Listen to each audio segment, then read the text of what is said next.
This Torah class is brought to you by TorahAnytime.com. We currently have a war going on in Eretz Yisrael, and we live in times that are a little scary, which makes what I'm about to say even more important.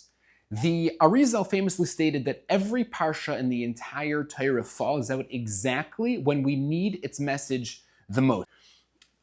Out of every event in all of Jewish history, nothing compares to the devastation caused by the Meraglim, the 12 spies. Their negative report completely shattered our destiny. If not for them, we would have entered Eretz Yisrael right away, and the Beis HaMikdash would have been built immediately, and Moshe would have led us in and not Yoshua, and our promised spiritual utopia would have been realized. But instead, because of the spies, an entire generation wiped out. 40 years of wandering. We delayed the Beis HaMikdash's construction by centuries. The spiritual dream was crushed, and Hashem declared that day, the day of the spies' sin, would be a day of tears for generations.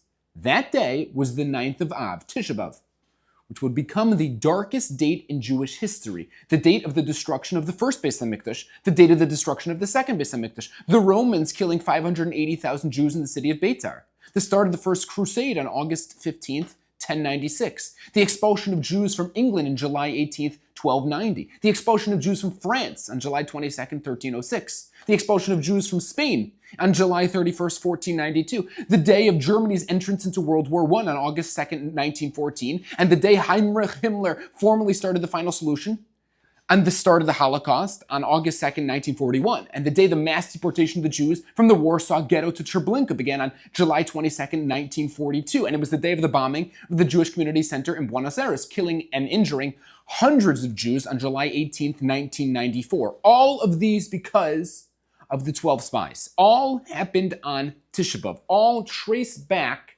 to the failure of 12 men who chose fear over faith. Now, here is the million-dollar question asked by all the great thinkers in Jewish history. We got a punishment of 40 years in the desert corresponding to the 40 days the spies were in Eretz Yisrael. The question is, how exactly is that proportionate? If the whole sin of the spies was that we spoke Lashon Hara about the land, that we spoke negatively about Eretz Yisrael, that only took one day. Okay, so we had a bad day and we said Lashon Hara. Okay, so we should get punished for that one day. Why was the sin corresponding to the 40 days of walking the land? How does that make sense? Listen to this idea from Reb Chaim Shmulevitz. He says the sin of the spies wasn't the Lashon Hara we spoke. The sin was walking through the land with the wrong perspective. They walked the entire breadth of Eretz Yisrael, and instead of seeing Kever Rachel and Maras Machpelah and olive groves and rolling hills and dripping in holiness, you know what they saw? They saw rockets. They saw bomb shelters. They saw fear and giants and terrorists. They saw problems when they should have seen promise. They didn't lift their heads high and say, Hashem's got this. He knows exactly what he's doing. They walked hunched over, dragged down by doubt and drowning in their own negativity. The chet wasn't in their words. It was in their eyes. The sin wasn't that they said 3 minutes of Lashon Hara. The chet was that they were negative people. They didn't see Hashem's goodness around them. They saw issues. They saw bad when they should have seen good. They saw darkness when they should have seen light. And Hashem said, no. This land isn't for you. This is a land for people who see me. A land for those who walk through challenges and still say Gam Zu L'Tova. A land for people who thank Hashem for all the small things and not just for the big ones. If you see what's wrong, then you're not just out of place here. You're incompatible with the very essence of the land, because Eretz Yisrael demands vision. It demands emunah. It demands people who see the miracles in the mundane and light even in the shadows. Now here is the most important part. For the holy women of this group listening to this right now, the Kli Yakar says, the reason why the parsha begins with the words Shlach Lecha Anashim instead of just saying Shlach Lecha Meraglim is because Hashem was telling Klal Yisrael, you know what your problem is? You know why this is only Lecha? It's only your choice? I want nothing to do with this? You want to know why? Says the Kli Yakar, because you're sending in anashim. You're sending in men, and you should be sending in women. The Kli Yakar says this. Says the Kli Yakar, you should have sent in women, because women have this perspective. They have the innate ability to see good. They would have seen good in the land. They would have walked into the land, and they would have looked past the terror attacks, and the bombs, and the missiles, and the shelters, and the craziness, and they would have seen the good, the milk and honey, the holiness, the kedusha v'tara. They would have walked into the land and seen Hashem. That's your mistake. You should have sent in women, and because you didn't, you will suffer for 40 years in the desert, losing your chance to make it in the land. The land wasn't the problem. The vision was the problem. And the Kli Yakar is telling us, if you want to see the good, send the ones who were born to find it. You should have sent women. Because women, for the duration of our history, have been the beacons of positive light in the homes of Jews around the world. When all was lost, when all seemed dark, when there were Syrians and Babylonians and Greeks and Romans and Inquisitioners and Bolsheviks and Nazis, only one city over, with their troops on the way, it was the holy women of Klal Yisrael who softly stayed by the bedside of their pure and innocent children and whispered that somehow, some way, Hashem has a plan and that this too will be for the best. Seeing Hashem in everything we do in life isn't just a cherry on top to our Avodas Hashem. It is our Avodas Hashem. We have 10 million miracles that happen to us each and every single day, and every single one of them is Hashem telling us that He cares for us, and He watches for us, and He loves us, and He wants us, and He yearns for us, and it behooves us all to thank Him back. Not only for the big things, not just for the night we marry off our last child, not just the day our husband made a big business deal, not just the day our daughter, who was waiting 5 years to have a child, finally heard the news that she's pregnant. No, that takes little skill in thanking Hashem. The real women thank Hashem for the day-to-day things, the small things, the overlooked things, the 10,000 miracles that happen in your day that disguise themselves as nature. Thanking Hashem for the chesed He does for us is so integral to our success in Eretz Yisrael. Do you know what Tefillah Yoshua said after he marched into Eretz Yisrael? He said the Tefillah of Aleinu, a Tefillah we say every single day. And how does the Tefillah begin? How does the very first Tefillah uttered in the land of Eretz Yisrael begin?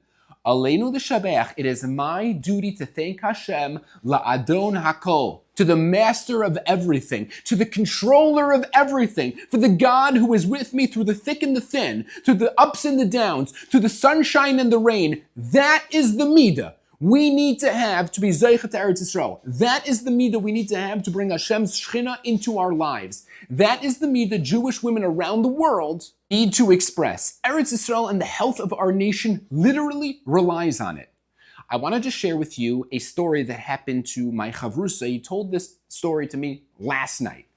My chavrusa took upon himself the achrayas to fundraise for a certain important cause, and he was having a hard time getting the last remaining $5,000. So he decided, you know what? I'm going to go to the kever of the Sklener Rebbe, Yeshaya Yaakov of Sklen, who was nifter not so long ago. And he lived in Borough Park, and he was a big tzaddik and a big miracle worker, and people from all over the world would go to him for Yeshuas.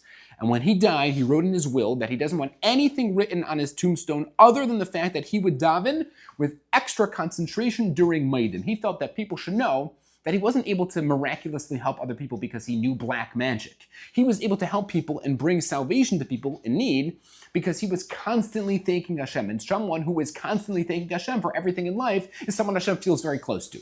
So my chavrusa drove to his kever and davened there and was inspired by what was written on his tombstone. And he was makabel on himself to thank Hashem more often. Later that night, driving home from the cemetery, my chavrusa was driving and it was late, and it was raining, and my chavrusa was driving a little too fast, and he suddenly noticed a deer running out of the woods and was about to cross on the highway in front of his car, and my chavrusa didn't know if he should stop or if he should go, and he was driving 80 miles an hour, and it was slippery, and you know what happened? The deer stopped right by the edge of the highway and didn't jump in front of my chavrusa's car. And my chavrusa drove right past the deer and made it safely all the way home. And later that evening, my chavrusa, who's normally a reserves kind of guy, after Mariv, he made a klop on the bima and said, Rabbi Isai, I just wanted to tell you that I was at the kever of the Sklener Rebbe, and he was very into having hakaras hatayv to Hashem, and I just wanted to publicly thank Hashem for saving me from a deer that didn't jump in front of my car. And that was that. The next morning, he gets a call from a wealthy man who says, I would like to repay you for a favor you did for me. Here is a check for $5,000. The exact amount of money my chavrusa was collecting. You hear that? My chavrusa is not a makubal. He's not a speaker who has crazy stories at a suspiciously often rate. My chavrusa is a regular guy with 3 kids who learns in BMG, who shops at Gourmet Glatt. But he thanked Hashem, so Hashem gave him even more reasons to thank him. Because when we thank Hashem constantly for the goodness that's all around us, we open up the floodgates to the shefa waiting for us in Shemayim. Right now, Eretz Yisrael is in danger. It needs schusim. If an entire dar got wiped out because they had the wrong perspective and outlook on Eretz Yisrael, it behooves all of Klal Yisrael, but especially the women, to work on having the right perspective, a perspective of positivity, a perspective that every single thing that happens to us, every mess, every tantrum, every bad date, every bad report card, from the days in life where we think it couldn't get better to the days in life where we think it couldn't get worse, a perspective that every single second of every minute of every hour of our lives is a tailor-made miracle just for us. That is the perspective that keeps Klal Yisrael afloat. That is the perspective Hashem is waiting for us to all have. We live in a world bursting with hundreds of millions of God-sent miracles. It's our job to simply open up our eyes and see them. You've just experienced another Torah class brought to you by TorahAnytime.com.